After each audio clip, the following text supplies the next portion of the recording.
studio. We shall be coming back later on.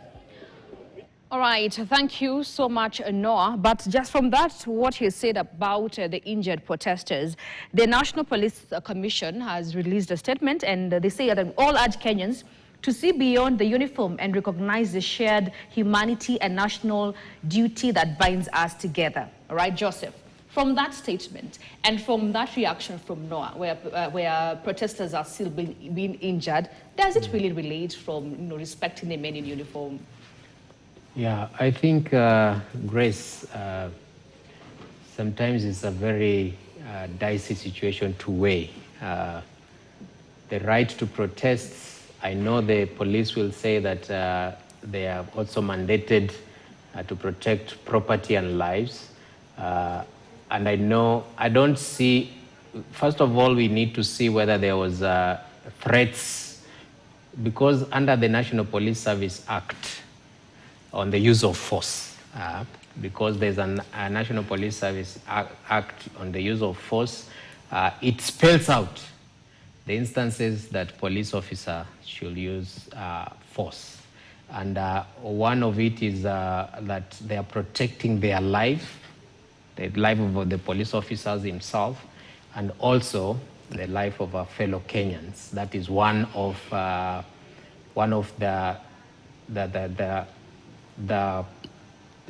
thing that the National Police Services Act said. And then the other one that was introduced in 2014 that has been fought was the protection of property. And I think when it comes to the issue of protection of property, and I think this is where most of these police officers are drawing their use of force from, because remember also the road, when you light a bonfire, they consider a road to be a property. And so that's why they come and say that you're destroying property. If there's, for example, if they find you with a stone, if you're carrying a stone and throwing a stone around, then they consider that you are not protesting peacefully. And so I think this is why even civil society were telling people to come to the city without carrying stones, because the moment you carry stones, for example, you light bonfire and blockade the roads with stones, then police can come and hide under the law saying that we are protecting property, and they can say that they are justified to use force. But we moved to court even with Katiba Institute to challenge the use of force, especially on property. Because as the law had put it, it didn't even put the value of property. And I think in 2017, when so many people had also been killed, those cases could not go to court because there was a defense of that we are protecting property.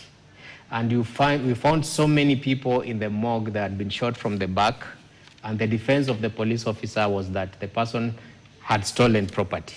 And when you go to court and he has that defense, then you can be, your case can be weakened. But we challenged it, and the court ruled that the police should not hide behind protection of property, as that's what the court ruled, that they can shoot you for protecting property. Because even if you pick, for example, a soda, you are running with a soda you've picked, and then they shot you, then with that law, the police officer could hide around it. But also, I think, let me talk about also the police officers themselves, because I feel that sometimes we may overlook the challenge that these officers I see on the street go through. Because even these officers were promised, salaries increment. These officers were promised medical care. They have a hospital that was built very expensive on Mbagathi Road, and they don't have medical care. Most of them have just started getting psychosocial support. But imagine you have an angry officer too, because also these officers they're also angry themselves. These officers live in community like us. You go, they are living in very bad housing, where they are sharing houses. They are paid very little take home. And then they have other mental mental issues that affect them, and then you give that officer a gun who has mental issues and is going to the streets. Some of them, when it comes to the issue of training, believe you me, there are some police officers who handled a gun training when they were doing it at Kiganjo police station. That's when they did refresher course on the use of a firearm. And then during protest, you are sending this very officer with the same firearms to go and control protest. What did you see even last year how these police officers, some of them were blowing themselves off with tear gas because they have been brought new tear gas, they don't know how to use it, and then they blow themselves off. So I think there's also underspending when it comes to issues of police officers, one, on how to handle crowds. That is a very big gap that is there because they need, most of them need to have trainings on how to handle the crowds, for example, because there's a way they're supposed to handle it. We need also to have a lot of trainings that around human rights that is effective. Because what happens right now, you find that police officers, when they are in a training school, there are 800 in a classroom, and they are being taught about these things. So I think also there is need to look at these officers, their mental state, because I was looking at that guy who shot Boniface last week. That officer clearly needs some mental, he needs some mental support also to be able to protect us effectively. So I feel that there's a lot of also need that to be done to these officers, because also then they can be angry, and if they're angry, they can't protect us, then who will be able to protect us? All right. Now, following the directive by the government to stop live broadcast of the ongoing protests across the country, this is the official statement from the Standard Media Group fraternity. Now, a letter from the Communication Authority of Kenya has issued a directive to all television and radio stations to immediately stop all live broadcast of demonstrations, failure to which it will take regulatory action. We are aware that the Communication Authority has also ordered signal carriers to offline and deplatform any media house during live broadcasts of the demos. As we continue broadcasting in the public interest, our position is that the order is illegal and directly contravenes Section 33 and 34 of the Constitution, the supreme law of the land. In addition, KICA 1998 does not give the Communication Authority the mandate or authority to act as threatened. Consequently, we will ensure any signal carrier who switches channels off air without any explanation that can stand the scrutiny of the law, justice, fairness, and reason. We expect contractual obligations to be observed in full. Any breach thereof would undoubtedly trigger pursuit of legal redress, including compensation of losses. We ask the Communication Authority to withdraw the threat and encourage it to conduct its regulatory role in accordance with the law of the land and that of natural justice. As I said, this is the official response from the Standard Group. A letter from the Communication Authority of Kenya has issued a directive to all television and radio stations to immediately stop all live broadcast of demonstrations, failure to which it will take regulatory action. We are aware that the Communication Authority has also ordered signal carriers to offline and deplatform any media house during live broadcast of the demos. As we continue broadcasting in the public interest, our position is that the order is illegal and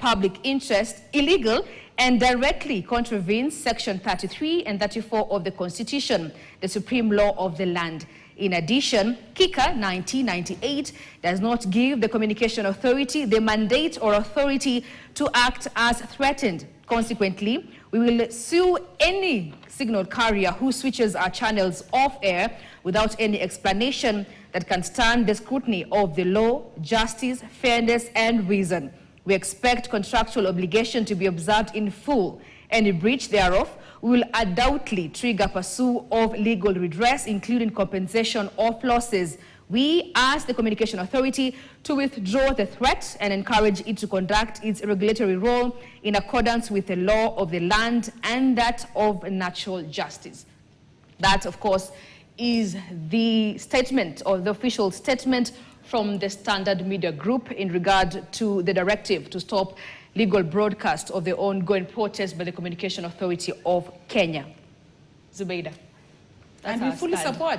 You're in full support. We're in full support. In full support, and here on KTN, we continue broadcasting to you live of the ongoing demonstrations, and we are going straight to Raymond Muthe just to give us more of the updates in Thika Road. Muthe, good afternoon. What more can you tell us about this, the proceedings there?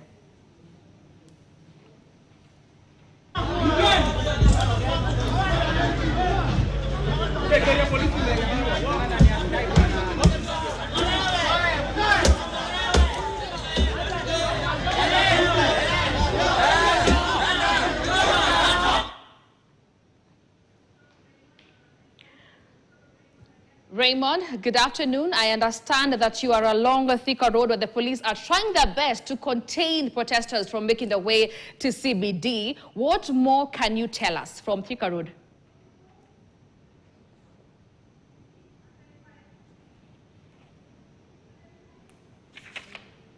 Raymond, I trust that you can hear me.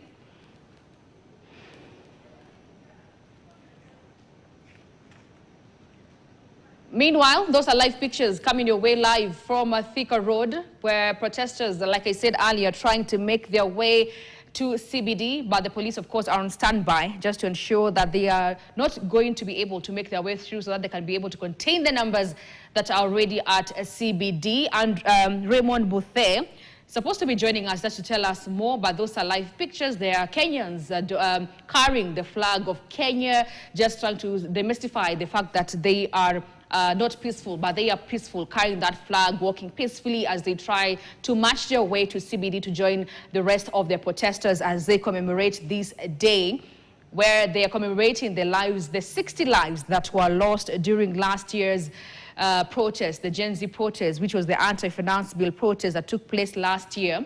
Those are just live pictures coming your way from Thika Road, but of course we're going to be joining also other reporters from across the country as they give us more of that. Now let's just continue with the conversation. Sam, I was coming to you. Last year during the protest, the June protest, Gen Zs were upbeat about the president must go. 1 year down the line, there are things, and at that time, when the Gen Zs were saying that, the president, agreed to drop in the finance bill. He brought in the experts to help him run the government. Yeah. 1 year down the line, the chances are still Ruto must go. We are going to be coming to you, Sam. Hold that thought. Raymond, I trust that you can hear me now.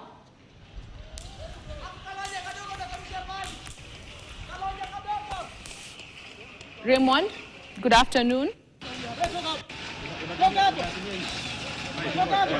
We are still trying to get a hold of Raymond to tell us more. I can see there is that tear gas, I think, being dispersed there from Thika Road. But Raymond is going to be giving us a clear picture of exactly what is happening. Raymond, good afternoon. I trust you can hear me now.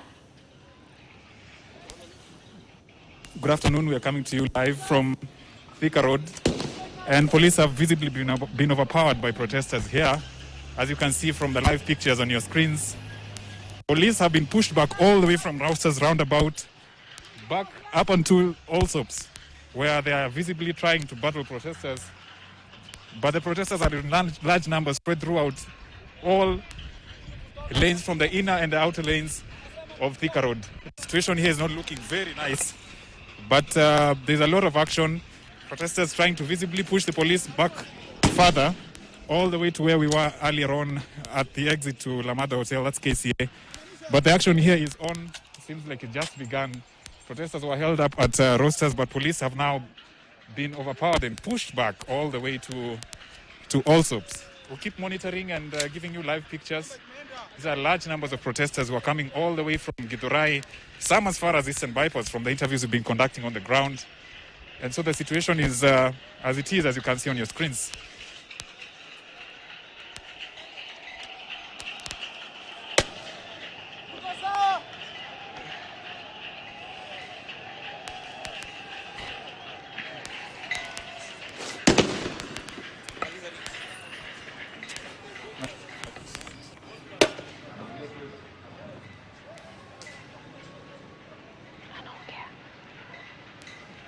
Anaongea.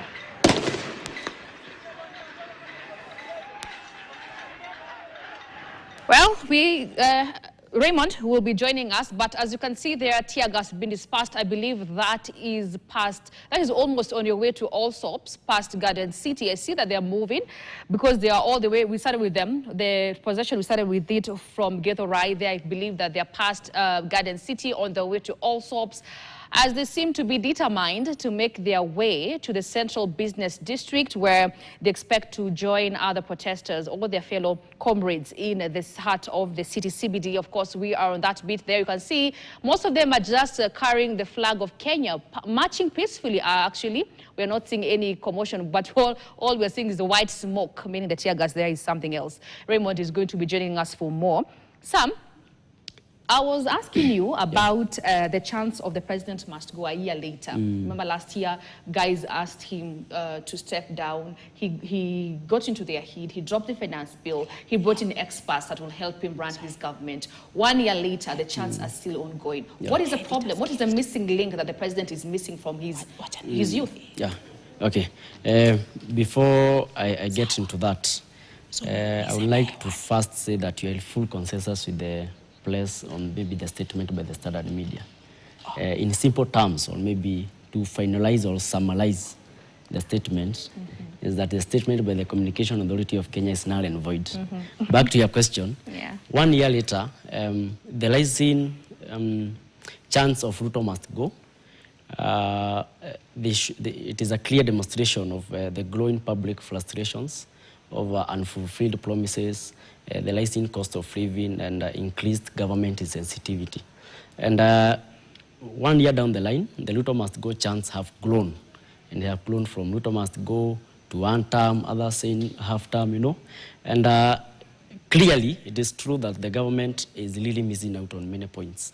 The recent reports by the Auditor General about the unexplained expenditures and gross losses from the government with no arrest and no convictions shows that as a country you are heading in the wrong direction, especially when the gross domestic debt or maybe the debt levels of the country have inflated and have ballooned. And what keeps bothering me back in my mind is that yes, the national debt has ballooned, but again, we still have some gaps, especially in the national sectors such as education. In the education setup, we saw missing 5 billion to the schools. We saw the tertiary education, maybe the university education funding model has collapsed. It is collapsing. We have seen no medicine in the hospitals. And the people who are involved directly, they are walking scot-free freely in our streets. And I think it's high time that the government keeps its facts light and priorities light. And it is high time that, you know, we keep, as a government, you cannot lead the people when whatever you are doing, whatever the government is doing wrong, is especially trying to cover up. You know, for example, in the last 5 months, we have seen the government officials driving in very, very large troops of vehicles, dishing out millions every weekend. We saw they were giving out even 7 millions. And at the same time, the same government is telling the people that, please yourselves, let us tax you, let us collect money from you so that you can run our economy. Now, the question comes, the poor continue to stress out and they continue to be pleased, but yet the rich and the most corrupt politicians are working scot-free freely.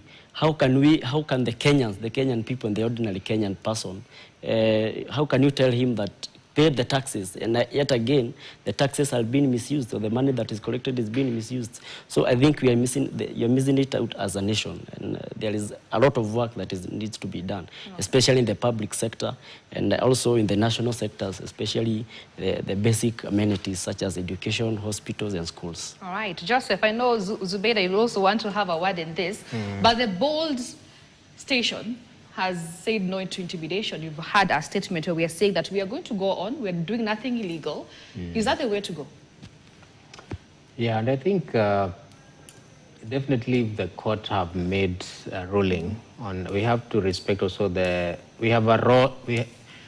court, the judiciary is there to interpret the law. So the parliament makes the law, but it's the judiciary that interprets the law. And I think this is why it is very important that we are able to respect the interpretation of the law as given to us by the judiciary. And so if the judiciary has interpreted the law that Communication Authority is usurping the power of the Media Council, then I feel that KTN is not doing something wrong because the court have interpreted the law. And I think if we have to accept the issue of separation of power, it was put, the issue of separation of power is there for a reason, because you don't want the parliament to overreach itself, because parliament cannot legislate and also be the same one to interpret the same law. And so I feel that as per the judgment that was done last year by Justice Mugambi, I have not seen an appeal to it, unless Zubeida can tell us there's an appeal and the Court of Appeal has set aside that judgment. Then that judgment still has to stand. And we say this because for us, we really believe in the rule of law, that we can be able to govern this country when we focus on our constitution, which is supreme, because the constitution is supreme and the constitution is by the people. And the people delegate the powers.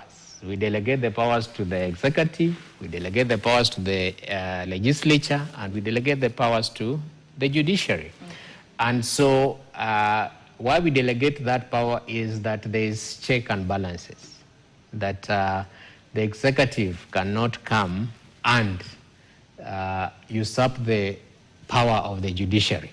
And in this case, I must say that indeed the judiciary has rightfully interpreted the law, and they have given a judgment on that matter. And so there is nothing else that I feel personally that the media can do. And also, as you said earlier, there's some delay in live broadcasts.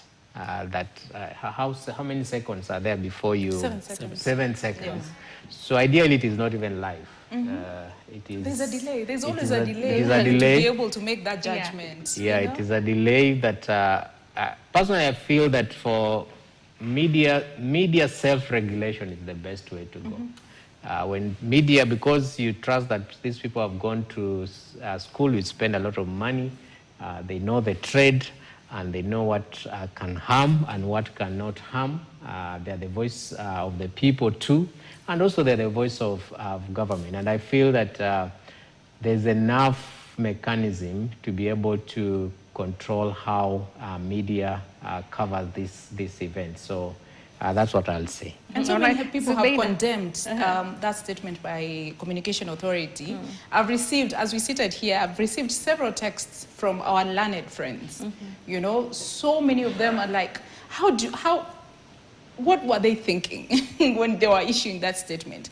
And one of those people that have condemned that statement is Dr. Willy Mutunga, former Chief Justice. And I'll read what he has written on his X space account. Where is the evidence that those provisions have been breached? What about Article 37 and the robust jurisprudence that decrees how the Constitution is to be interpreted? The CAK thinks our Constitution allows this fascist interpretive approach. And I'll still go back to a statement, a ruling that was made by the Court of Appeal in 2024 on content for media houses. I'll read quickly. Okay. It says, the Court of Appeal delivered a judgment where the content regulation and programming is the sole preserve of the Media Council of Kenya. So it has been clear. The courts have made themselves clear on this issue. So Okay, Zubaida, I'm just going to cut you short. I know KTN stands tall, a proud moment for the Stan and Media fraternity, but we also have to look at what other cities, how other cities are taking on this particular day. We've done it in Nairobi, we've done it in Nyeri. Now we want to cross over to Nakuru, where Ken Gashohe is standby. He's been following these proceedings from early morning. Ken, good afternoon. Anything new particular that has transpired in Nakuru?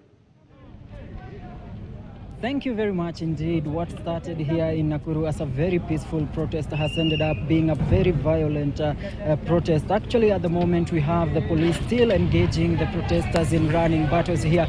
Just a few minutes ago, several shops were broken into, several shops have been looted. We had some of the shopkeepers or even the investors actually doing just crying and wailing on the street after finding out that their shops had been looted by the protesters who, or maybe for lack of a better word, people whom I would call goons, who actually did come here and infiltrated the protests, and it turned violent, and they have actually made it very difficult for the police to maintain law and order. And if actually my colleague here, Peter Kimani, if he can show you one of the petrol stations here, which is a Total petrol station along Nakuru's Kenyatta Avenue, where it was looted, gas cylinders were looted, and everything that was actually movable from this petrol station was looted by the goons who infiltrated the protest. We also had several shops which were broken into just a few meters from this petrol station, and they actually stole almost everything, especially mobile phones from these particular shops. At the moment, we have the police trying to actually condone some of the areas that have been left vulnerable for looting, and we are expecting that the police maybe will manage to catch up with will actually manage to catch up with the suspects who are involved with this looting that has already happened here. So as we look forward to this day, which was supposed to be a commemoration of what actually happened in 2024, we have seen that it is quite opposite of what we expected, a peaceful commemoration of the people who lost their lives. But actually what has ended up happening was the loss of property and also vandalism. As you can see, these are some of the machines that have been left vandalized by the protesters, who have already made away with very valuable items. We also have some of these. As you can see, the other machine is here, which was vandalized. And actually, we are still looking to see whether the police will manage to come and in a way and ensure that we have peace and order restored within this particular city. And earlier on, the police were actually looking at, the police were manning the Nakuru law courts, where the protesters had started lighting candles in honor of those who were killed last year. But actually the venue, which was supposed to be peaceful, ended up being violent, and the police had to tear gas the protesters. And for now, we shall be moving back to you in Kitengela. Phoenix, take over. Yes, I can hear you. I'm coming live to you from Kitengela. There has been a lot of activities. Actually, there has been break-ins and lootings in the town of Kitengela. I can say that the protests were generally calm until around 2 p.m. when there were break-ins into the Chicken Inn and Pizza Inn outlets that have seen protesters get in and loot some of the seats. The merchandise that they do sell, that is the food that was in there, has been looted. And generally, the situation has really escalated if you compare it with earlier, when we linked with you earlier. There has been, the escalation has seen police fire into the air, live bullets into the air to disperse the protesters, and also use of rubber bullets, and the water cannons were also, actually are still here. They've been trying to use all means to make sure that the demonstrators are dispersed successfully. But We've seen, what we can report is that we have not seen any protesters shot in Kitengela, as much as the protests have been really on high octane. I mean, there has been no casualties so far in Kitengela town. But the protests are still on. If you can see behind me, there's a bit of a distance. The protesters are keeping a distance, some distance with the police, and police are on the other end. The protesters are now on the other end, compared to earlier in the morning, whereby police was split into 3 groups, and the protesters also were split in different groups. For now, they have regrouped and they're in one group, and the police also are in one group, the other one end of the road. We have police on the side. When you're coming into Kitengela, we have police barricading the entry into Kitengela town when you into Kitengela town from Mlolongo, and then the protesters are on your exit to Kajiado.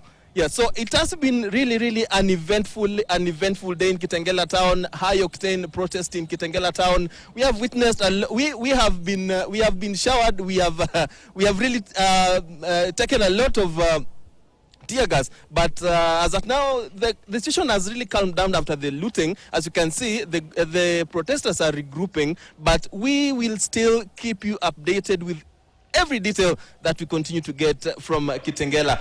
Back to you in studio. Well, thank you so much, Phoenix, as well as Kelvin, as well as Ken Gashohe, for bringing us to speed on what is happening around you. Before we went on those links, we were talking about the statement by the Standard Media Group saying that they will not relent.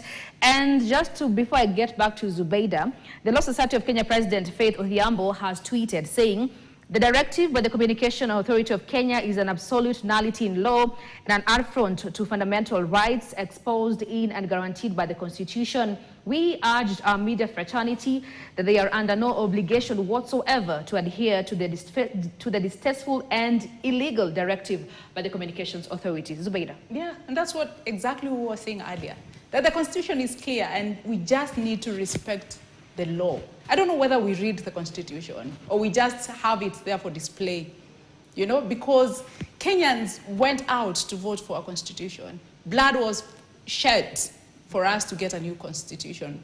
We needed reforms in our country, but we can't apply that selectively. Only what suits us as leaders or what pleases our master. We can't run a country like that. And that's why we are calling out Communication Authority.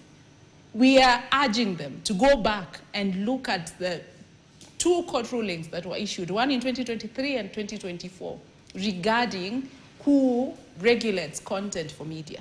And the judgment was clear that, you know, if this statement was issued by Media Council of Kenya, as my colleague here said, it would have been a different conversation.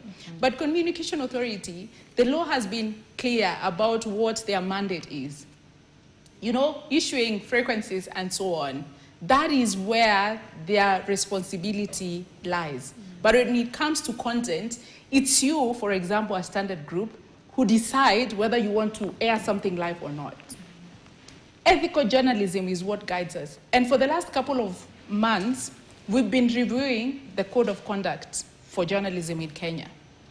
We've amended different sessions because right now we are in a different era where there's technology being used for storytelling. So we spent a lot of time reviewing that Code of Conduct. And during the World Press Freedom Day this year, it was gazetted by the CS, ICT and DE, William Kabogo. And we are now looking towards the next phase of implementation of some of the proposals that we gave. And you know, as a journalist, when you go out there, you're trained, you are a professional. You know what is right and what is not, what can be aired and what cannot. And that is pegged on the Code of Conduct. For example, you can't speak to a minor without consent from their parent or their guardian. You can't put bodies on air. And I'm sure by now you haven't seen anybody's lying there. You are guided to know what is right, you know? And that's why I said earlier, for those of us who are not watching or those who don't know how media works, we have different stages that we go through before a story is approved to go on air, even when we are live. And we've discussed this issue of 7 seconds delay. It was there for a reason, to be able to give you enough time to make an informed decision on what should go to the public and what shouldn't. From the desk in the newsroom, you have an editor who assigns reporters. And we just don't assign anyone. We assign professionals to go to the field to cover those stories. When we have a live event, we have editors on the desks. We have managers on the desks. We have a director and a producer at the gallery who make decisions on what to pick and what not to pick. And that's why they instruct you as an anchor on what to pick and what not to pick.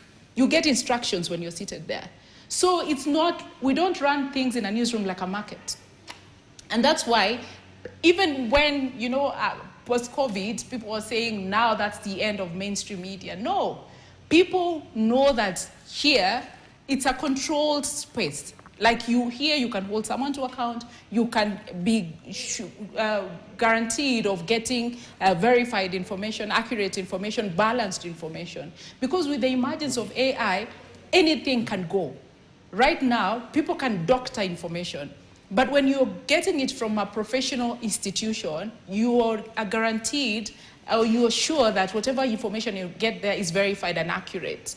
So when CA comes out to use Kika Act, which I will still go back, I would want someone to point out an article that gives CA authority or power to threaten to switch off a media house or take back licenses. Because what we are seeing on live TV right now, as I said earlier, it gives you informed perspective for decision making as a citizen and even as a leader or even police officers. When they see looting, like we've seen in Nakuru, they'll know who to deploy, the number of people they need for enforcement, and so on. But if we are not highlighting that, how will they know what is happening? You know, because all these protests that we're seeing are in different pockets of the country. So, and I'm sure the police officers, they don't have enough personnel to send to every place. But when we highlight it on media, they're able to know where to deploy and how to deploy and how to make decisions, you know? But now when you keep threatening that we are going to shut you down, who does it benefit?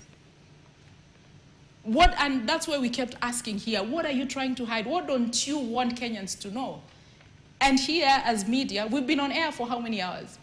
We are the public watchdog to keep Kenyans informed, for them to be able to know what to do and where not to go on their day-to-day activities, right? Right, thank you so much, Zubeda, for that. We're going to be continuing with this conversation, but we now want to take a look at how things are in CBD. The last time we were there with Noah Kipkemboi, we saw casualties being taken for first aid, but now we're going to be joined by Francis Otoma just to tell us more. Otoma, the last time we spoke with Noah, casualties were being taken for first aid, others being taken to hospitals for treatment. Is there anything new that has transpired so far?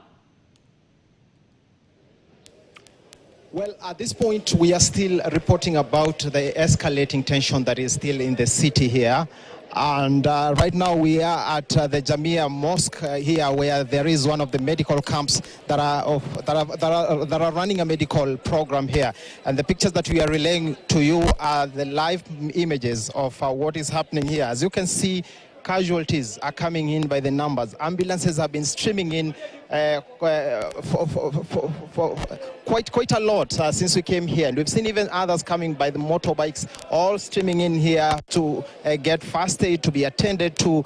I've just been speaking to Dr. Wala, who is manning this medical center, and she's just told me that at least 300 people have been attended to, and out of these 300 people, 50 have been referred to the hospital.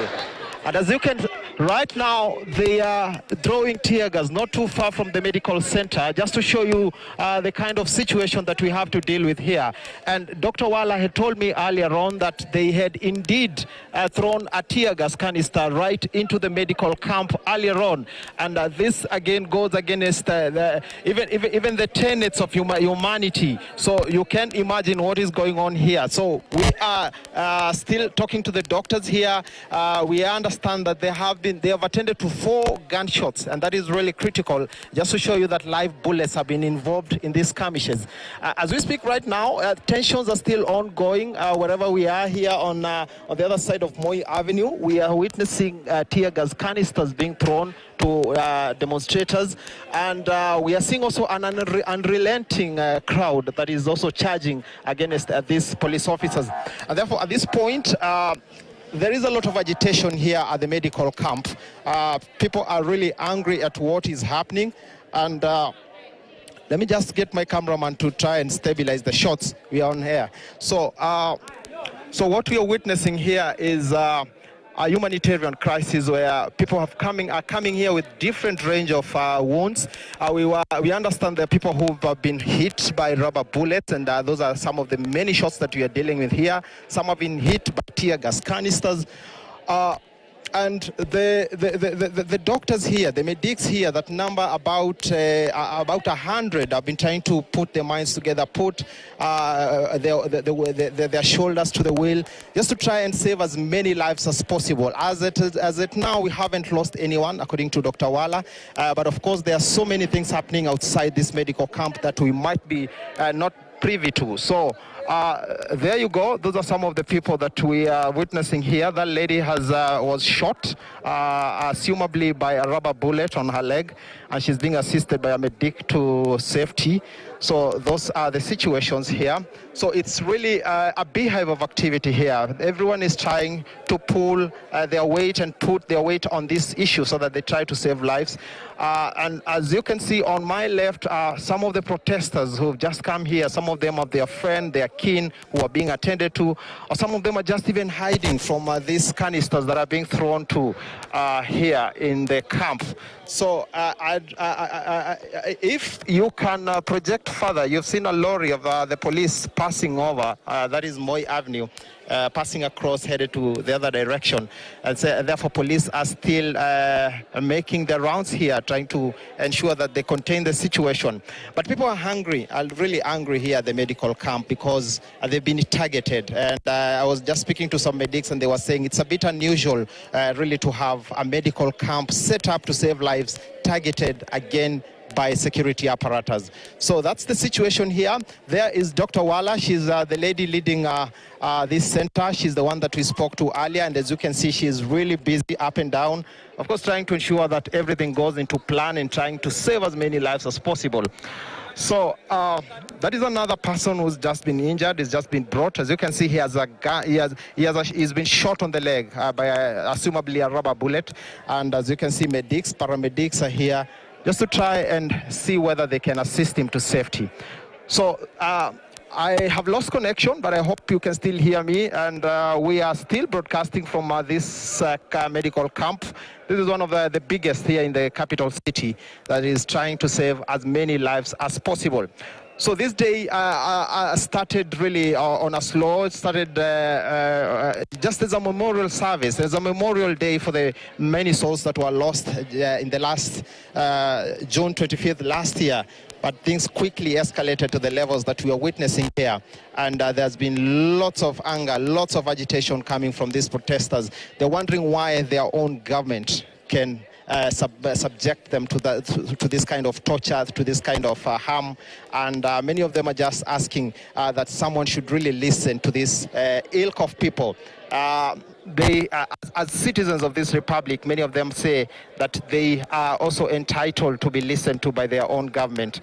I've been speaking to a lady who was just showing me her injuries on the face. She's been hit by a rubber bullet and also assaulted by a police officer. And she was just recounting of how harmless. She was trying to appeal to the officers not to harm her while she was around Tomboya Street, but they ended up roughing her up with her friend. They're all here at this camp, of course, trying to get help from these medics. If we're still on air, so those are the pictures we're still relaying to you. The medics are working around the clock here. It's really a tense situation, as you can see. So on the other sides of the road, so this is an alley, sort of. So we have the medical camp running here, but on the other side are the main highways. We have Moi Avenue on the other side, and we have Mwindi Mbingu on the other side. So we are sort of submerged, in between here, trying to follow action on the other side, as well as of trying to see the humanitarian situation and how medics are trying to help victims here. So, of course, we are still following to know what else is happening around the CBD around us, because we can still hear sounds of gunshots and of course, tear gas canisters being lobbed. So that tells you that it's not over really until it's over. Well, thank you so much, Francis, for that update. And together with the rest of the team, kindly stay safe. Put your safety first. Joseph, 300 people injured. We are adding from another 600 from last year. Have the police really forgotten what Kenyans are fighting for? Yeah, it's sad to see so many people injured in this fracas, and I think it's even sadder that today we are hoping to remember the 60 killed, but now the narrative is totally being changed. I don't know whether it's by design, but it is sad that the day we were supposed to remember those who we lost, the day we are supposed to condole with them, the day we are supposed to seek for justice, is turning out to be a very chaotic day where others are also injured badly. And I think we'll just call that I hope there will be more restraint in this effect, so that at least because right now, at the state we are in right now, I feel it's now descending into more chaos. And I wonder even where the protesters now who had gathered in the city, Mama Rex who was there in the morning, I'm just wondering where are they, how are they feeling that in a day they are supposed to offer prayers, is the day that they are also probably going to see people maimed too, because sometimes we underestimate the cost of people who are injured, because remember, when you are injured badly, you break your leg, these are lifelong injuries that you have for a long time. And I will say that sometimes you find some people come in and try to cause a lot of chaos in a peaceful protest, for example. I don't know whether this really Gen Zs will go to Kikuyu police station and invade it and burn it up. So I think for us, I feel that there's a deliberate way that they're causing chaos, so that remembering, because remember there was a lot of focusing on the emotional stories about the victims and survivors of this violence, and we will not want to forget that today was about them, about those we lost, but now we can see that very sad instances, even where an officer has been injured in the process. I think this is not something that we will want to see as Kenyans, because I was looking forward that today we'll really have a very peaceful day. We'll have a peaceful day of prayers, a peaceful day of lighting candles and remembering those, and also calling for accountability for those who are in charge of our security. So I think I will say that right now the best thing to do is that the people who are on the streets, they will calm down so that it doesn't escalate in a bad way. So I think that's what I will say. Yeah, and Grace, I'm receiving information here that CA has made true their threats by switching off NTV. Actually, is what we are. Yes. Oh, I thought you were. At the moment, actually, is that CAK has actually switched off KTN mainstream. But of course, we are live on our YouTube page. As I said, their threats have actually been actualized, and we have been switched off from a mainstream, but you can catch us live from YouTube. And we continue with this conversation, and we continue bringing you the protest, the memorial protests that are ongoing across the country. Yeah, and that's what I was making reference to, because I've also been informed that they've raided NTV Limuru transmission and switched it off. Yes. Which is against the law. You know, it's unconstitutional. The law was, the courts were very clear when they issued the judgment last year. So I don't know what law SCA is using to switch off media houses. And this is free to air that has been affected the most. And action will be taken. We will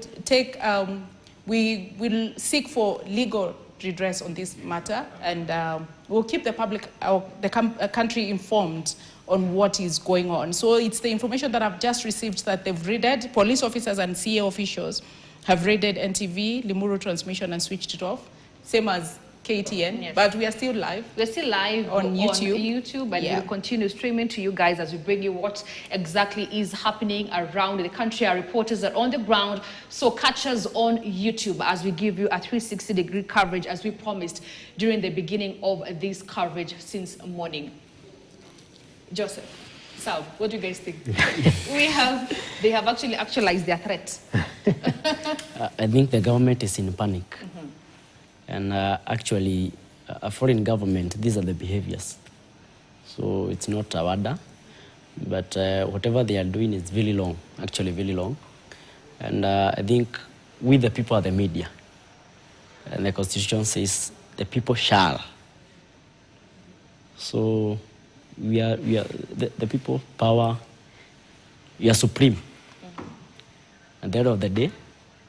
All right, we'll get back to you and Joseph as you tell us more. But remember, guys, we are live on YouTube. And we want to cross over to Kakamega, where our colleague Alan Ochanda is there, who, of course, has been following up this day since morning and now joins us live just to bring us more about what the people of Kakamega are saying about this day. Alan, good afternoon. Please tell us more.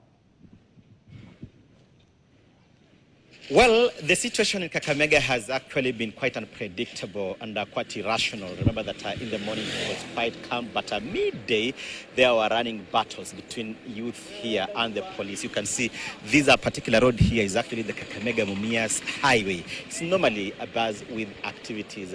Public service vehicles, motorists normally apply here. It even occasionally experiences jam here, but today it's fairly deserted here because police were actually engaging youth here in running battles here, where youth were actually lighting bonfires on this particular highway. Actually, we saw pockets of youth really just organizing those demonstrations. They were actually in their hundreds, but actually divided in some groups. And so they were lighting bonfires on parts of the main highway here. And so that's what actually triggered that particular face-off with the police. And so you can see actually on the other end here, the police vans have actually just left a while ago. You can hear those gunshots in the background there. They have actually now gone back to the residential areas where those particular youth, remember that these are actually Gen Zs, but it's actually alleged that some criminal elements normally infiltrate those Gen Zs and of course perpetuate criminal activities. Remember that last year during such a time, there's a particular place was actually a no-go zone where those rails that divide the major highway connecting Kakamega and Kisumu were actually vandalized and looted, and of course they were actually traced to those wellers who actually operate within Kakamega. And so far we've not really witnessed any looting of the shops as was witnessed last year, but we've seen vandalism being occasioned here. The youth here were actually pelting off security apparatus here with stones, and so that's actually what really triggered that face-off with the youth here. You can see they're actually clearing this particular area because the security officials are actually just passing by. You can actually, my colleague Wekesa, if you could just pan on my right here, you can see the security officers with their batons here. On my right, of course, here, you can see they're actually armed with their batons here, just ensuring that there's no security hitch. But as I mentioned earlier, that we've not really witnessed the magnitude of vandalism and the looting that was witnessed last year, but we've seen pockets of youth really going for shops and just looting valuables like sodas and of course edibles here. But so far we are actually yet to go to those deep inside those business premises, because of course it's quite not safe, but we have to go there when the situation has actually calmed. But you can see on your screens here, the police vans are still combing the streets here, the highways here, to ensure that there's no security hitch here in Kakamega. But we shall still be just bringing this to our viewers live as and when it happens here in Kakamega. No fatality, nobody has actually been shot, as was witnessed last year.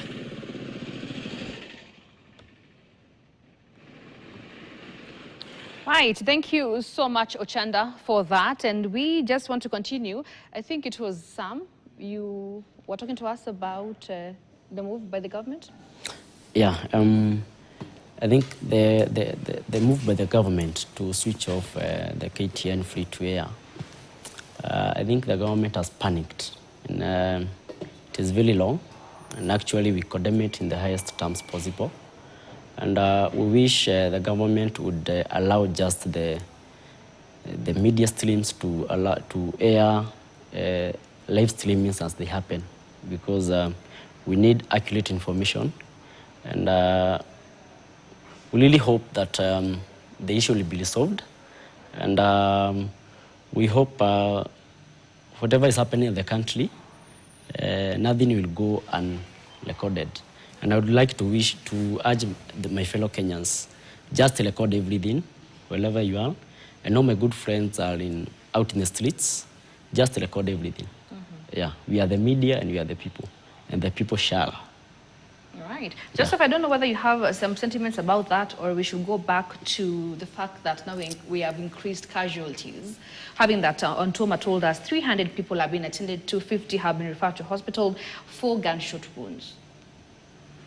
Yeah, I think it's sad that we have reached this state, especially that all TV stations are back to darkness. I think in 2025 is quite sad. I think the last time I was still in the newsroom when we were shut down, and I thought we had already passed that stage of being shut down. And I think the government, because this government has said it will be open, and look at their manifesto, it's about openness. I was encouraged. I've seen them trying to communicate a lot, and I thought the more you communicate, the better it is for the populace, so that they know what is happening in the country. So it's unfortunate, and it's good that we condemn that. But on the issue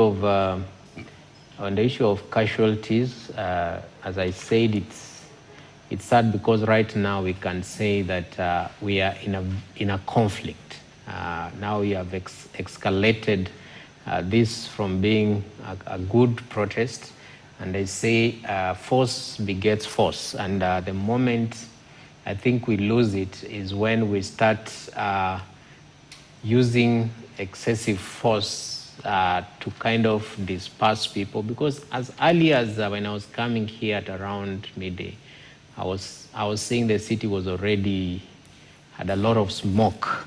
You could see smoke when I was coming up, and clearly you could see that there was no intention of allowing people to go and commemorate these days, and which is a sad thing. And I feel that even now, most people, they are opportunistic. What had started as a peaceful thing, now we have opportunistic people who are now coming in and causing a lot of damage. And the more we cause damage to property, to people, the more police will say that we are trying to protect people and damage. Yes. All right. Hold your thought. As we talk about the casualties and the numbers that we were given by Francis, we now want to head over to the Kenyatta National Hospital, where our very own Kelly Boss is there. Kelly, we understand that the numbers are increasing. We've been told that 350 have been referred to hospital and 4 gunshot wounds. Do you have any more updated reports from your end? Thank you, Grace, but not a lot of updates, but I have been here the past, say, 10, 15 minutes, and I have seen 3 ambulances come, but not with just 1 patient. Right now, there's one that has just dropped 2 patients. So in terms of numbers, it's not as clear for us in terms of who has come in right now, but if in 15 minutes I've seen around 5 people, then that's the degree of, I don't know, use of guns in the protest in Nairobi. But again, we came from Nairobi before we came to KNH because we kept on seeing ambulances, driving in town and out almost as soon as they walk in, because the police in town are not only using, tear gas canisters, but also you can see guns that can only, release bullets. So that's why we can see more and more ambulances coming here. So with the running battles in town, the result is, more traffic in and out of KNH. But for now, it's just the frequency that we have seen here the past 15-20 minutes, at least 3 ambulances and dropping at least 2 people per ambulance. So at least 5 people who have walked in KNH since we walked in at least 15 minutes ago. But for now, Grace, I'll hand it back to you. But I think we are supposed to go back to Thika Road to Raymond to give us updates on what's happening in Thika Road.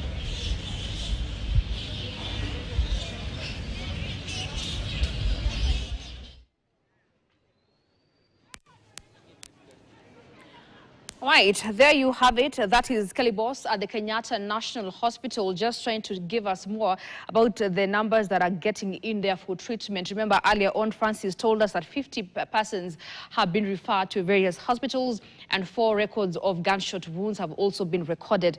We're going to be joined by Kelly Boss a little later on, where he's going to be telling us any new details, any new updates that he's going to be getting from casualties that are going to be flowing in to the Kenyatta National Hospital. Now, remember when I told you that there was protesters that were trying to make their way to Nairobi through Thika Highway. Now we want to cross over to Raymond Muthe. The last time, Raymond, the protesters were making their way to Allsops. Perhaps you can give us an update of where they are now. Right. I understand that we'll be getting back to him in just a few, but like I said, they were trying to make their way to CBD, and the last time we saw the protesters, they were around the Garden City on their way to Allsops. So, of course, he's going to be telling us exactly where they have come so far, and we're going to be joining them for that. But live pictures there, you're still getting them. Remember, you can catch us on our YouTube page as we continue with this special coverage that started from 8 a.m. and will go over to 11 p.m. with our very own Jesse Rogers. So please do stay here on KTN, catch us on our YouTube channel. And also there's a line that is going through your screens. Kindly send us, tell us what is happening around you, send us your comments, and also send us the videos that you have with you on our WhatsApp lines that are running through your screens. We now want to get to Kitengela and understand Finik Olwatch is there. Finik, good afternoon. The last time you told us things were a bit not too good there. You can tell us what is happening there. All right, before we go to Finik, I understand we're going to Thika Road. Before we go to Finik, let us cross over to Thika Road where Ray Muthe is there. Ray, good afternoon. Where are the protesters headed? I understand they were headed to Nairobi CBD. Where are they now? Well, good afternoon. We're coming to you live from Allsops roundabout, right at the exit towards Outer Ring and proceeding all the way to the Nairobi CBD. Now, what we witnessed a few moments ago is police struggling to push back protesters all the way up to Roasters where we were standing, and they've been pushed back, they've been overpowered. In fact, they had to find an alternative way of getting here with their tear gas.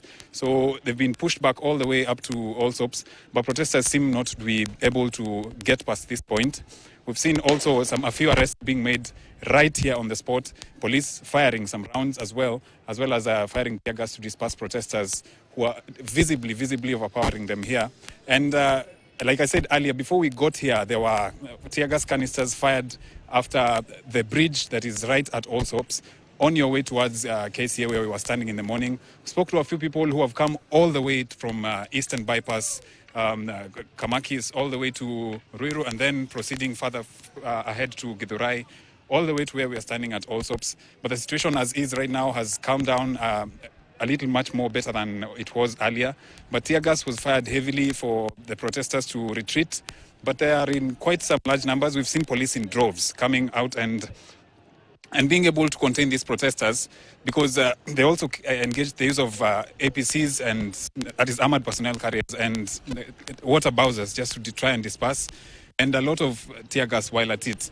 Well, we have not confirmed whether there are any casualties, because we are not yet able to do that at the moment, but we'll be informing you about that in not so long. But we've seen motorbikes getting to Allsops and being turned left past Roraka police station, which is right opposite GSU headquarters. There is a lot of action down there under the underpass that heads to Allsops, heading to Roasters. But not so much to report as of now, but the action has gone down, not as it was earlier. But we'll keep tabs, try to see if we can get a number, particularly on those who have been injured. As we were getting here, by the way, as we were getting here in the morning, in the afternoon rather, there was a slight accident, and a motorbike had been hit, resulting in one person being injured, who had then been moved to Roraka police station. And I can also ostensibly report that there are helicopters making rounds around Thika Road, just from all the way from Survey down to Roysambu, where things were very thick earlier. Back to you in studio. Well, there you have it. Ray Buthe from Thika Road. He's been trailing those protesters that are trying to make their way to CBD. But now we are going to cross over to Kitengela, where Finnick Olwatch is there. He's also been following up those protests along Mombasa Road. Finnick, good afternoon. The last time we talked, you said things weren't pretty good. How are things now? Yes, I can get you clearly. Actually, the situation has really de-escalated if you compare to earlier, earlier in the afternoon. From around 2, the situation was really bad. Right now, as you can see, if my cameraman Dan can show you around, the police have been able to repel the protesters from the Kitengela CBD. Right now, they are in the outskirts. They are along the road, but when you're exiting to Kajiado, just a few. Actually, I can say that the protests have been, the police have been able to manage the situation so far. As at now, I can say that there's a relative calm in regards to the protests that have been really active in this town since morning at around 8 a.m.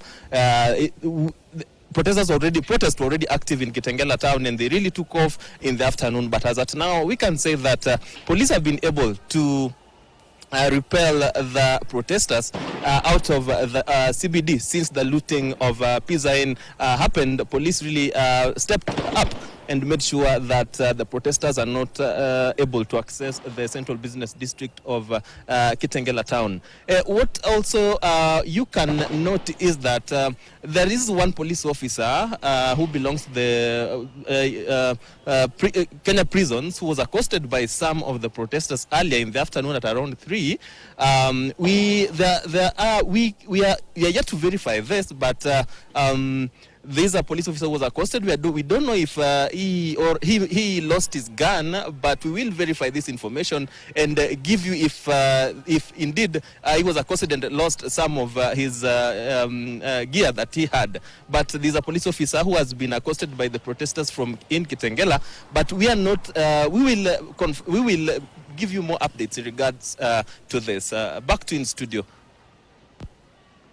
Olwatch there in Kitengela telling us that things are a bit getting better as compared to earlier, where he says that tear gas were too much and protesters were trying to overpower the police.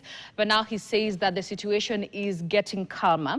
We now want to continue with a conversation, and I'm going to go back to you, Joseph. I'm sorry I cut you off earlier. I don't even think you remember your thoughts online.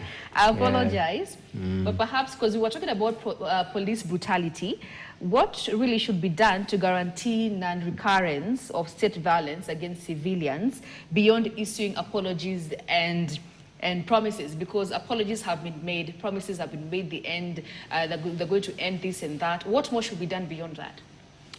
I think for both the police and the protesters have a role to play to ensure that we have peaceful protests. And sadly, for the last probably 3-4 years, we've not really had peaceful protests in Kenya. There is a way that we start protests in a peaceful manner, but it has always escalated into a lot of loss of life and chaos, use of excessive force. But I feel that as Kenyans, we really need, because the police are supposed to give us protection. It's their constitutional mandate to protect everyone who is out there protesting, because that's what we pay them to do, to protect us as I protest peacefully on the street. And I think we need to reach a point where the citizenry does not look at a police as an enemy, because as it is right now, I think there's a lot of tension between the public and the police. And the first thing that when I see a police officer, rather than feel that I am safe, I see safety. In fact, the uniform should portray that there is safety. When I see a Land Rover, a Land Cruiser like this, it should portray to me that it is safety, that I'm seeing a safe environment. I have to run to that safety.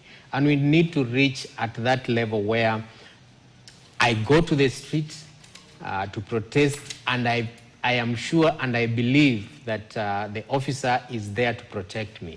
But unfortunately, what has been going on, there's a lot of conflict between police and the citizenry. And I think the government has a lot of work to do to ensure that we feel that the police officers can protect us so that we don't have to carry stones to the streets. Mm-hmm. Because people carry stones to the street, they carry things to go and throw, they light bonfires because they feel they want to protect themselves. Mm-hmm. Whereas it is not the responsibility of a citizen to protect himself.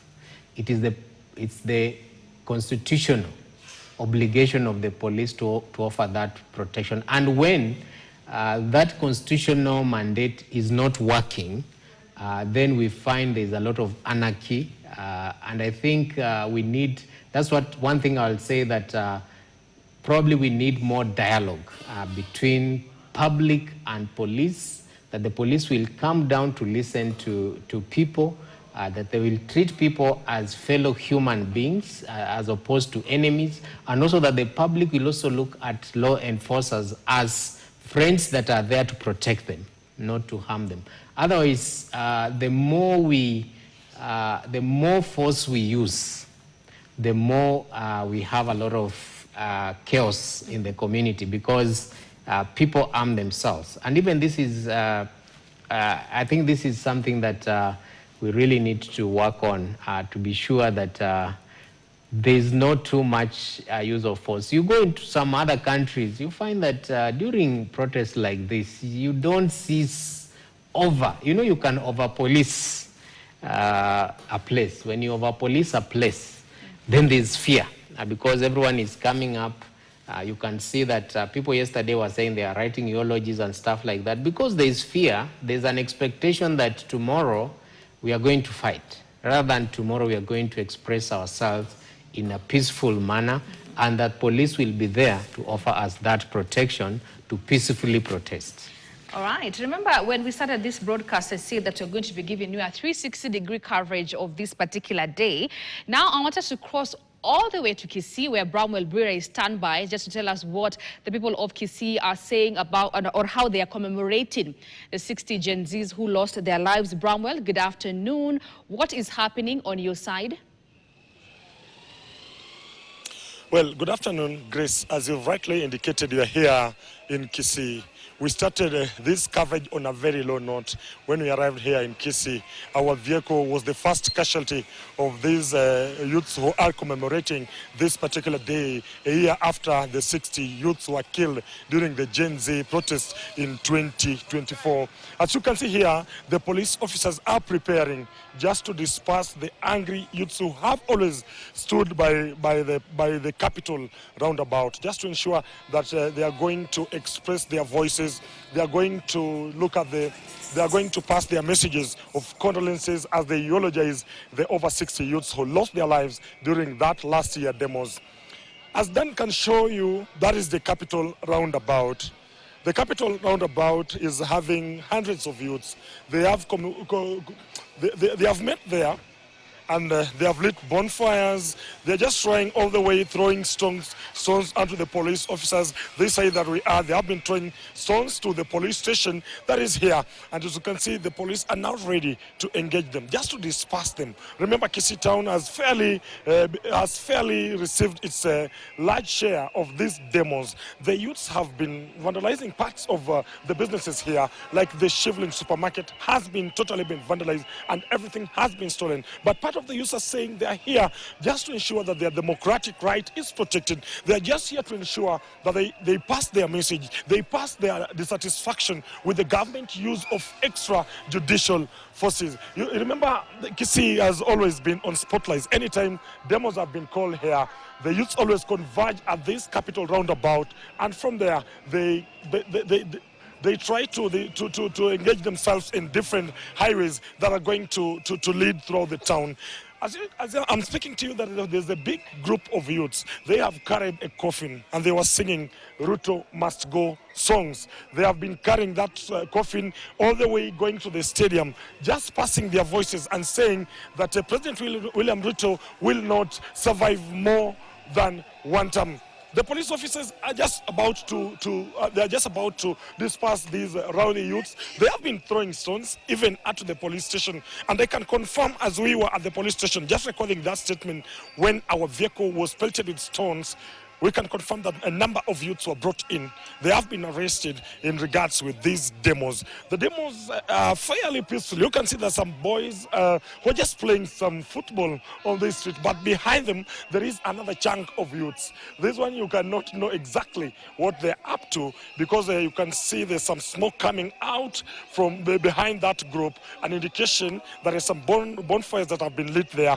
We can also confirm that there is some use of tear gas just to ensure that they disperse these youths.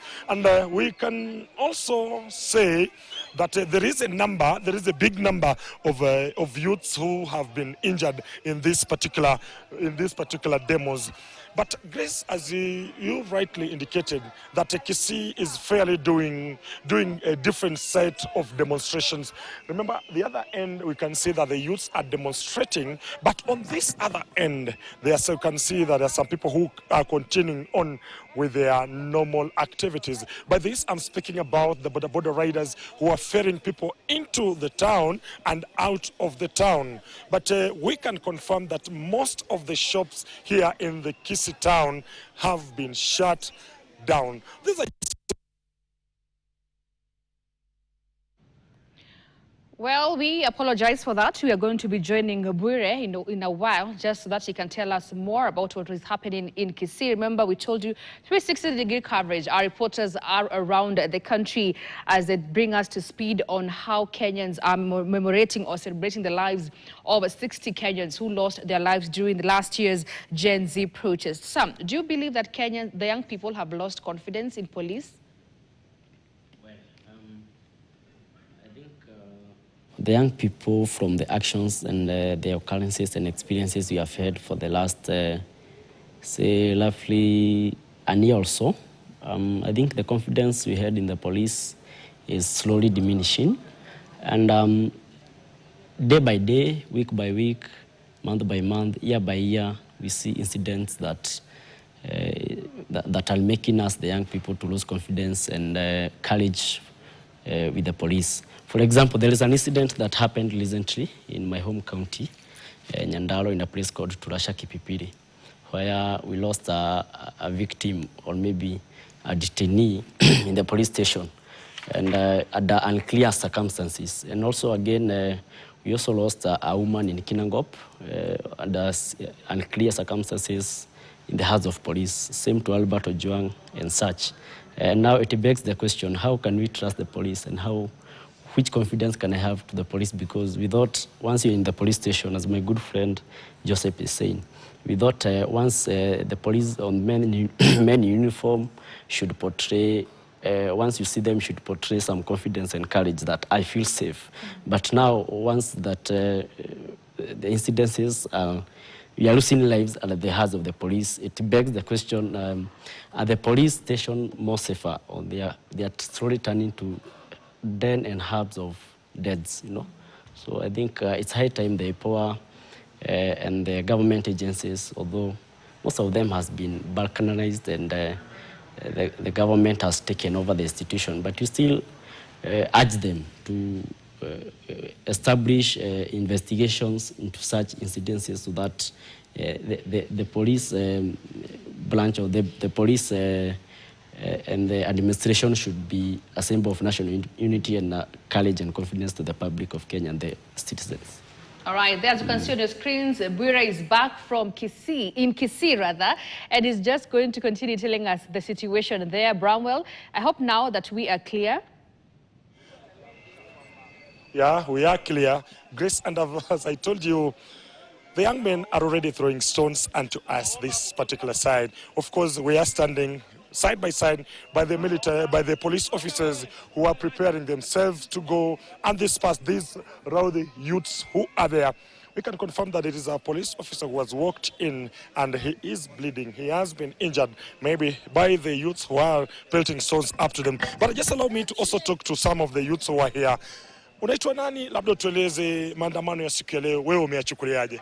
Mimi maandamano, majina naitwa Brian Mochemo. Maandamano ya leo, I think tumefanya ikuwa peaceful, hatujatenda mambo mabaya. Yetu nayo ni tuweke mikakati ikuwe sawa. Tumeongeleshwa, tumefanywa kila kitu, tunasemaje? We want peace and we want everything to be right. Mingi, hii mambo ya polisi kuja na brutality, tumeiona, si kitu tunaisoma, ni kitu tumeiona, si wenyewe kama Kenya wote tumeangalia. We cannot condone this thing na tuna anniversary. Anniversary inamaanisha bado hiki kitu inaendelea kufanya. Achana Ruto must go. Ruto anajua kitu inafanyika. President Ruto, acha kusema Ruto must go. President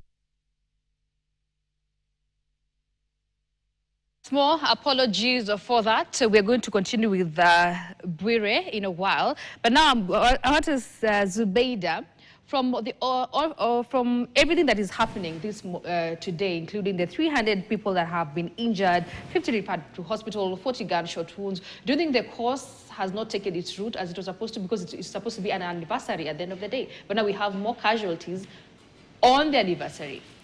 What that tells you is that we have a government that is so keen on taking us back to the dark days, where people could not express themselves freely without watching over their back to see who is following them. Like offline and online, you cannot express yourself without the fear of being targeted. This is what we fought through the Constitution, 2010. That's what took Kenyans to the ballot to vote for the Constitution, because we needed reforms. We needed change in this country. But what we see right now is a government that is so keen on control rather than accountability. A country that is so keen on secrecy rather than transparency. Because why would anyone in their right mind go to a transmitter and switch it off for Kenyans not to access information? And it's their right, a right guaranteed to them under the Constitution. Why would anyone do that if they don't want to take us back to, if they don't want to take us back to the dark days? Kenyans have the freedom of expression, and that's what they've been doing. Why don't we, as a country, direct all this energy and attention that we have on innocent Kenyans to the goons who are looting all over the country? Why don't we come up with a strategy on how to deal with these goons? Why are we targeting innocent people who are just there out in the streets to express themselves? Why can't we listen to them without targeting them, without creating fear, without intimidating them? And you know, that's what has been happening to media practitioners as well. Because we've seen targeted attacks against individual journalists, online and offline. We've seen targeted attacks against newsrooms, online and offline. We've seen online GBV targeting female journalists, just because we want to create fear in them, for them not to express themselves. So long as a media house is not creating a platform where incitement is taking place, why do you feel threatened as a country? Why? What is it that you don't want these newsrooms to air? Because right now, many Nakuru residents would not know about the looting that is going on if it was not aired on KTN. That's how they got to know. And if you are going to that shop, for example, it will stop you from leaving the house, you know? It will create, you know? And honestly, I'm trying to imagine or think through all these actions by the police or the government.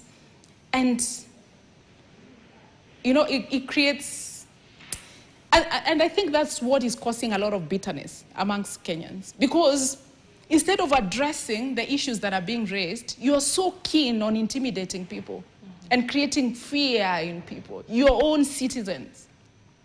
Why can't you embrace accountability? Why can't you embrace transparency as a country?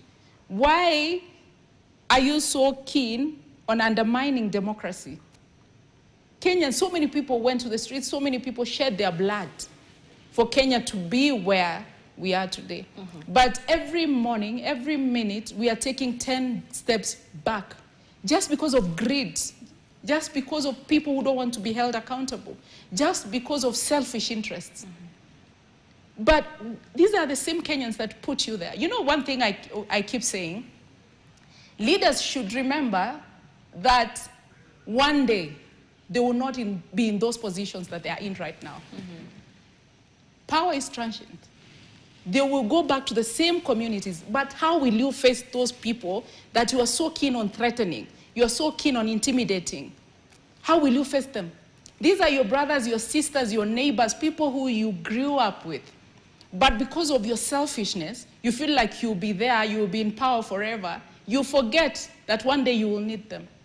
These same people, you will need them on your way down. Because you will not be in that position forever. 5 years will be gone. Even the minute we blink like this, it will be another election. So what will you tell your people? What is your legacy? What do you want to be remembered for as a leader? For killing people, threatening people, intimidating people? Is that the kind of legacy you want to create for yourself?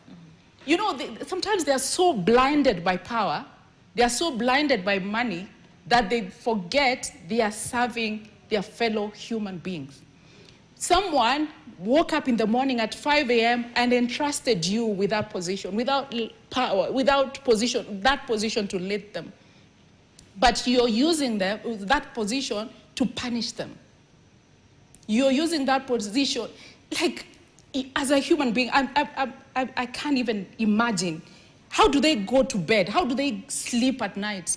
When you've seen someone cry because they've lost their son or their daughter or their loved one, and you still go to bed and you call yourself a human being, it's very hard to even imagine. And tomorrow you'll come up there, take a chopper, or, you know, use your four-wheel drive vehicles to go to the same community and tell them, oh, you know, I'm your leader, you should elect me back, and so on. Kenyans are more enlightened. We are not the same people that they saw on the ballot, polling stations 5-10 years ago. People are more enlightened. And I hope these leaders will wake up and smell the coffee, because things are getting worse as they watch. They're killing people, they're breaking this country while the world is watching. And I hope these leaders will wake up. I hope they will wake up before it's too late. We don't want people to go to the streets. We don't want to experience what we experienced in 2007. And they can mitigate that if they had that will. But clearly, there seems that there is no person, no individual that is willing to listen, which is very unfortunate. Right. They are using taxpayers' money. They are using taxpayers' resources to kill the same people that voted for them and put them in power, which is very unfortunate. All right, thank you so much, Zubeida. Joseph, I'm going to be coming to you in just a while. But before that, I understand that now, Bire, I can get you loud and clear. But you are telling us about how the Gen Zs or the protesters in Kisii are taking this day. Yeah, Grace, as I had told you earlier, that this is the capital roundabout that I had mentioned to you, that the youths had met here just to commemorate this particular day. It is an important area that anytime there is demonstrations or anytime there is some political activity, it always happens at this particular point. You can see there's some stones that are being removed from the road. These are youths who I had told you earlier that they had lit some bonfire here just to ensure that they pass their message. They pass their message, a message of frustrations. Those are tear gas cancers that are still being thrown at these particular youths to disperse them. They were here, hundreds of them converging here, singing those anti-government songs and just trying to make sure that their message gets home. The police officers are just trying to clear the road. They were here. They have lit several bonfires here. Some already are down. Some of them are already been put off. But the majority and the most thing that is coming out that the youths here are fearless. Anytime there are attempts to disperse them, they just move several meters away, and when the police seem to have retreated a little bit, they come to this particular spot. So it is an interesting running battles involving police officers and the demonstrating youth, and they are adamant. They are saying that whatever they are doing today is specifically an act of the Constitution. The youths are saying that whatever they are doing here, they presented their offer to the OCS, just demanding, asking for a chance to hold this particular, to commemorate their fallen soldiers who died to this particular day. And you can see there is some who are even here. They are fearless. They are even moving to the police officers, just trying to agitate and show their frustration at the manner with which the police officers are dispersing them. But of course, you can see that the lead of this particular police delegation, the OCS of this particular police station, is engaging the youths in a sober manner, just asking them, what is the best way forward to ensure that your rights are heard, to ensure that your voices are heard, at the same time, businesses can continue to go on in this particular town. But also I have to tell you that Kisii has always been on the map, as I had indicated earlier. Kisii has always been on the map. Anytime demos have been called here, they have always stand up religiously just to ensure that their voices are heard, their voices are added on the particular agitation from the youths in different particular areas. But you can see the police officers have been moving up with some of the youths in this particular town, just trying to calm their fellow youths, telling them, you can do this thing peacefully. But of course, we know the peace they are demanding for is not peace. We have seen them pelting stones. As I've told you, my cameraman is doing this in a lot of pain. But of course, there's something interesting here. They are calling their fellow youths, just come here, come over, let's come have dialogue with these police officers. So we are just waiting to see. Of course, the police officers are armed with tear gas canisters, the youths are armed with stones. So we are waiting to see if the OCS will make it up with his new tack of just trying to call the youths to this particular point, the Capitol Hill, just to have a conversation and see what is the best way forward. How can we end this particular demos? But as I mentioned earlier, there are some business people here who are counting losses. We are talking about the Shivling supermarket that has nearly lost everything. He's saying, kujeni tuongee chini. Come, let's dialogue. That is what the officer is saying. And we're just waiting here to see if at all this dialogue that the police officer is calling the youths to have is going to bear fruits. Maybe we can let's just move in and hear from the officer, maybe. Afande, maybe kwa nini unawaita vijana? Kwa nini umeamua kuchukua uamuzi huu wa kuwaita vijana hapa? Nataka kuwasikiza ni nini mbaya. Kama ni demonstration, tufanye hiyo demonstration tumalize. Sasa ndio tunawaita wakuje ili tusikize. Kwa sababu hata vita kuna kuanga na break. So hawa ni vijana, mimi ni baba yao, babu yao. So vile nimefika nataka kuwasikiza ni nini mbaya. Labda sababu kuna wengine ambao wameingia ndani ambao ni wezi na hawa watatusaidia kuwatambua. Lakini kama demonstration tu, sisi tutaenda na wao polepole, wafanye demonstration, watoto wetu waende nyumbani. Labda mbona hujafanya hizi? Kwa sababu hawa vijana wamekuwa kutoka asubuhi. Labda mbona hukuamua kufanya uamuzi huu?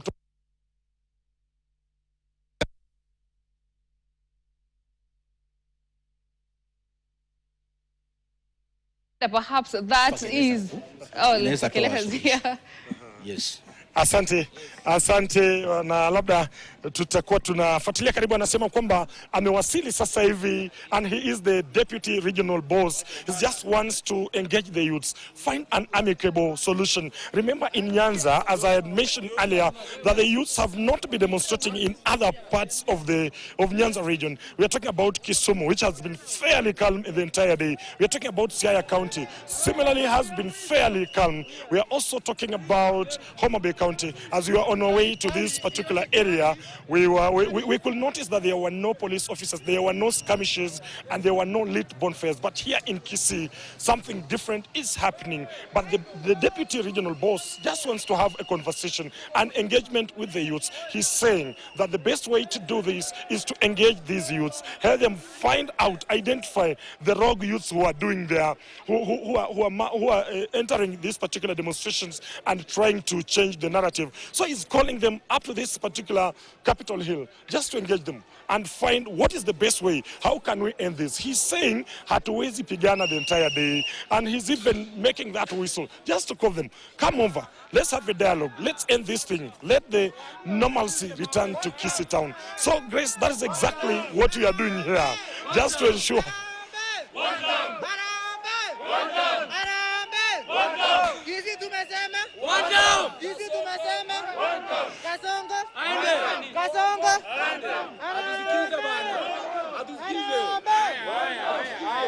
Some interesting times from the youths. So we just want to see these dialogues. The youths are saying Arambe one term, but the regional boss wants to engage them.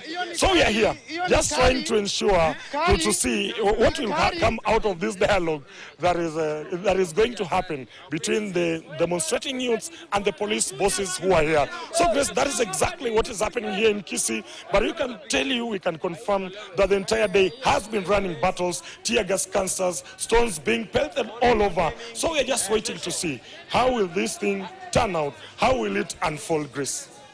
Right, thank you so much, Bramwell Bure, for that. Perhaps that's the kind of dialogue that my panelists have been talking about since morning.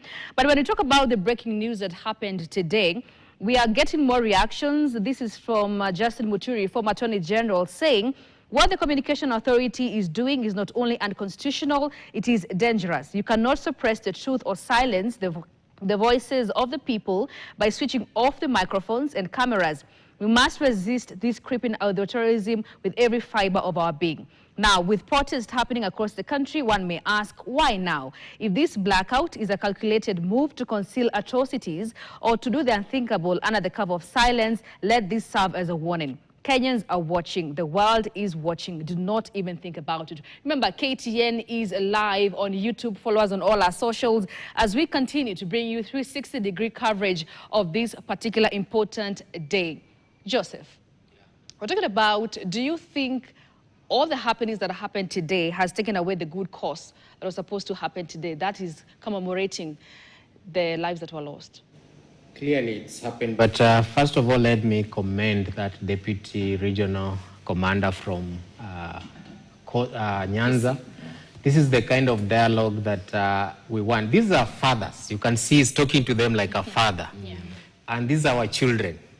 And I think when a father is talking to their children in that tone, it's easier for them. And you can see, I love that the regional commander has realized that within demonstrations, sometimes there are these opportunistic people who come in and start causing chaos.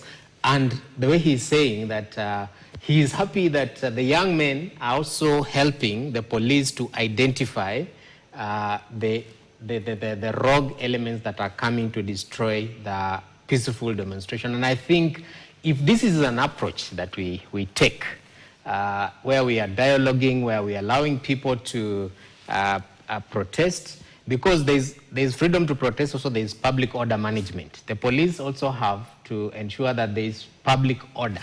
So you have two conflicting things, and I feel without dialogue between protesters and law enforcers, then you have a very big conflict. I think there's a lot of, we have to say that sometimes there can be a lot of, there's a lot of provocation from protesters, but you can imagine these are young people.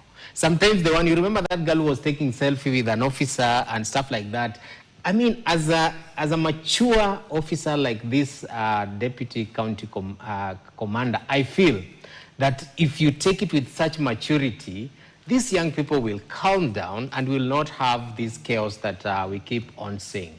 To your question whether we've identified, we've achieved what we set out, I thought today really we'll be reading the names of the 60. We'll remember them. We will sit with their families, because we represent, at International Justice Mission, we represent victims of police killing. And I know the pain. On Monday, we were screening a documentary called The Last Catch of a fisherman who was killed in Lake Naivasha in 2014. And the parents came yesterday. This is 7 years down the line. But the pain was still as raw as in 2014. So people who have lost their loved one, they haven't moved. And opportunity like this, when you're remembering them, for example, gives the family an opportunity to come and see that people have not forgotten Rex Masai. People have not forgotten David Chege.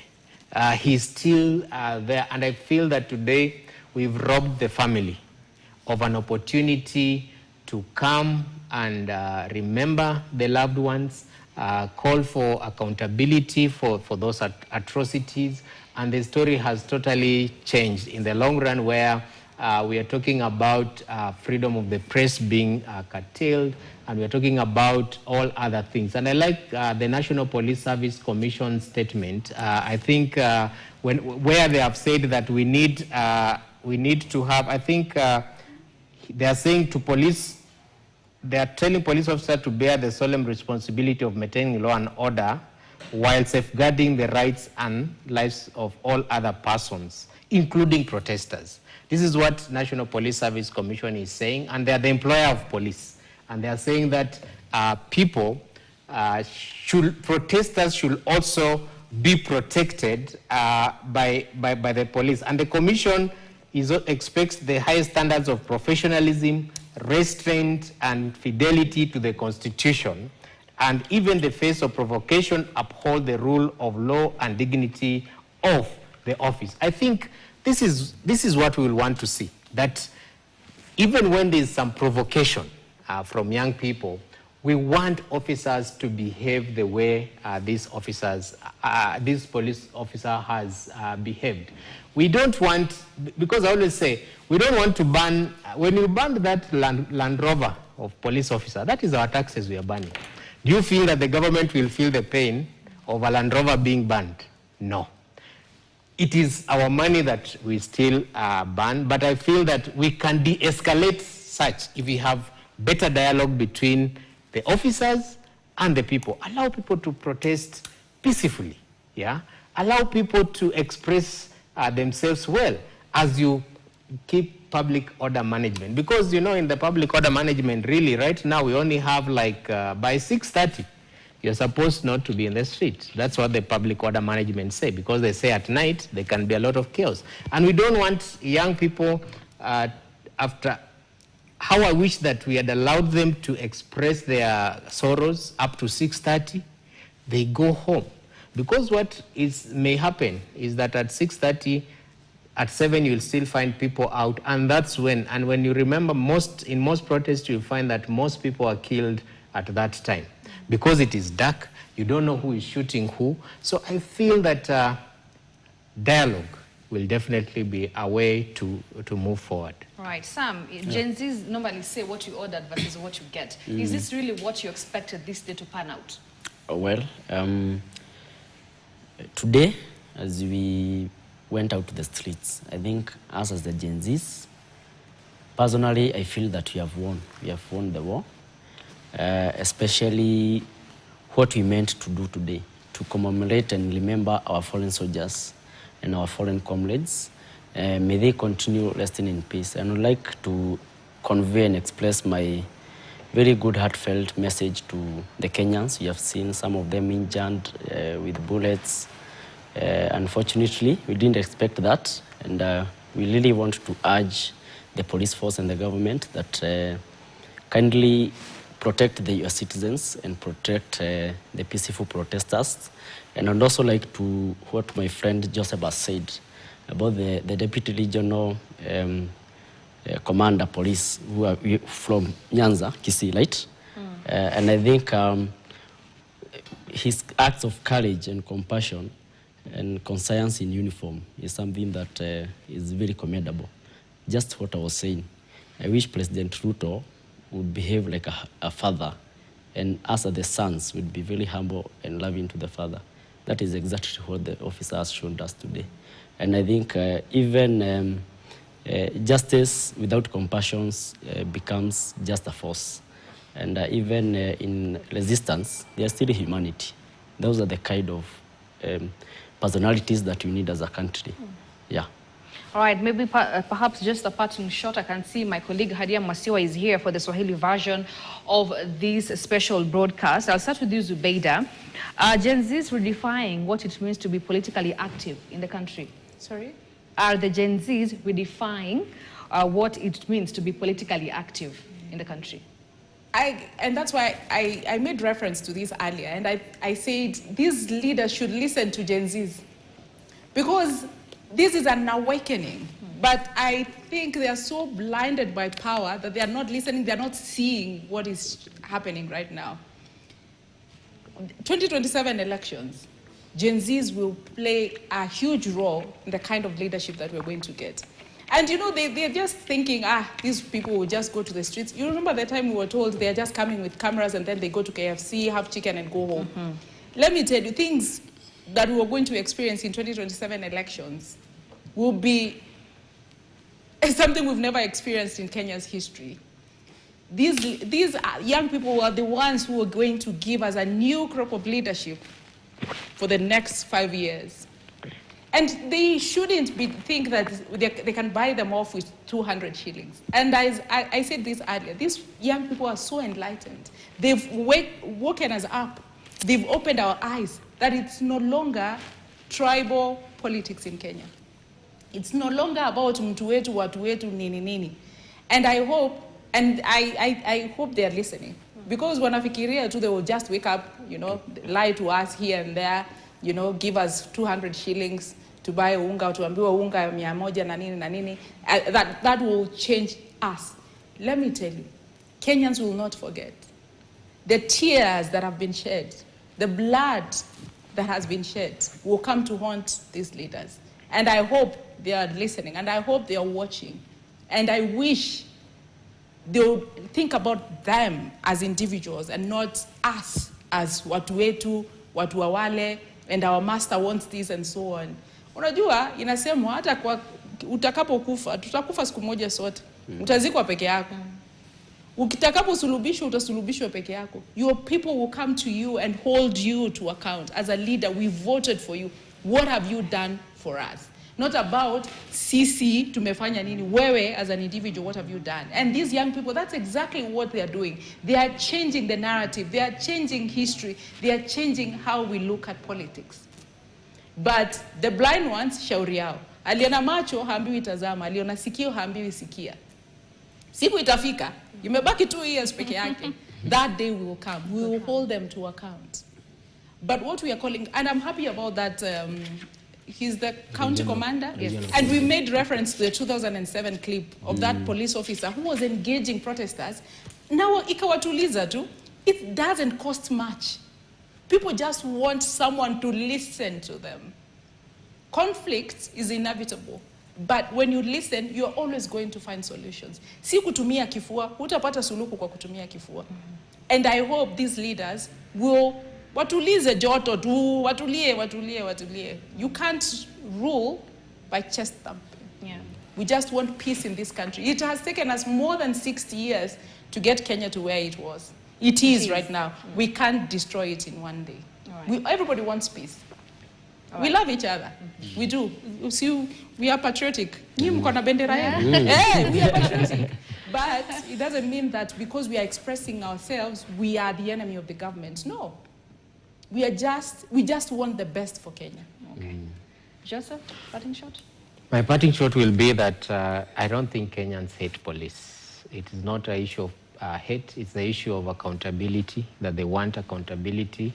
And that's why we have the constitution that has come up with IPOA and other independent oversight authorities for them to assure us that there's accountability when rogue police officers have killed. And from this officer that we keep on saying, dialogue is the way to go. Communication, open communications between police, government, and the people can help us to move this country forward.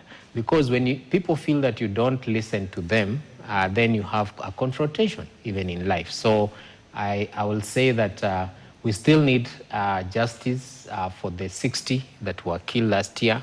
And I'm praying that today we're not going to add to that number because of the escalation that we are seeing right now. And I pray that the young people, when it reaches 6:30, it is dark, please let's go back home because we don't want to lose any more lives in the dark and we can't know who has shot you. Otherwise, thank you for hosting us for this time. And may we continue loving Kenya, one peace. You haven't talked about the Gen Zs. Yes, and to the Gen Zs, I will still say that I love the involvement of the Gen Z in political issues. There were times that people used to say the youth are not concerned by what is going on in the country, but the Gen Zs have shown us that they are concerned about it. They're the ones who are bearing the brunt of the economic situation, and they're expressing themselves. And let allow the young people to express themselves because if they can't afford unga, then they will come and eat those who have that unga. Yeah, so Gen Z, continue speaking up. Do not be silent because I will not want us to be silent because we owe to even the future generation to stand up for them, to speak up for them, that the country will still be there when they grow up. All right. Sam? My part in short, Vox Populi, Vox Dei. The people shall rule. The sovereign people shall rule forever. The power of the people is greater than the people in power. And injustice somewhere is a threat to justice everywhere. Let's keep moving, let's keep pushing, and I'm sure we'll liberate this country to the light heart of good leadership. Yep. Right, there you have it. We've been having quite a discussion here. Just a big thank you to my panelist. That is Zubeda Kananu, Kenya Editors Guild President. We also have Joseph Kariuki, who is Lead Communications International Justice Mission, IJM, and Samuel Mboro, who is a youth leader. Thank you so much for helping us dissect this issue, as of course we were commemorating the lives that were lost, 60 lives. It is quite a big number, having that, and the fact that, as Francis Ontoma told us, Zubeida, that the numbers could increase because we're having 300 injured so far, 5 gunshot wounds, and others have been 50 have been referred to hospitals. Of course, that is also quite a sad moment, and also what also happened to the mainstream, where we have the Communications Authority deciding to know what, not to allow mainstream media to actually streamline the ongoing protest. But Zubeida, even before we close, because Hadia is here, social media is also active. As much as we are saying that the mainstream media, we have locked them out, you cannot, how many phones are you going to take from the streets? And that's how we'll see the spread of misinformation online. You know, right now, everybody is a journalist. So long as you can afford a camera or even your phone, everybody is a journalist. So how would you tell the information that is doctored from that is not? Yes. And this is what we've been trying to counter as a country. This is what we've been trying to fight, even as a Kenya Media Sector Working Group. Misinformation is our biggest threat as a nation. Now everybody is streaming. You don't know what they're streaming, whether it's factual, whether it's not, whether it's doctored, whether it's not. By shutting down mainstream media, a professional body, professional institutions, it means that Whatever goes, goes. And then who will we have to blame? So at the end of the day, from the Kenya Editors Guild side, when it comes to now the statement that was released earlier, there were some demands that were brought forth. You stand by it? Of course, and we are going to take legal action.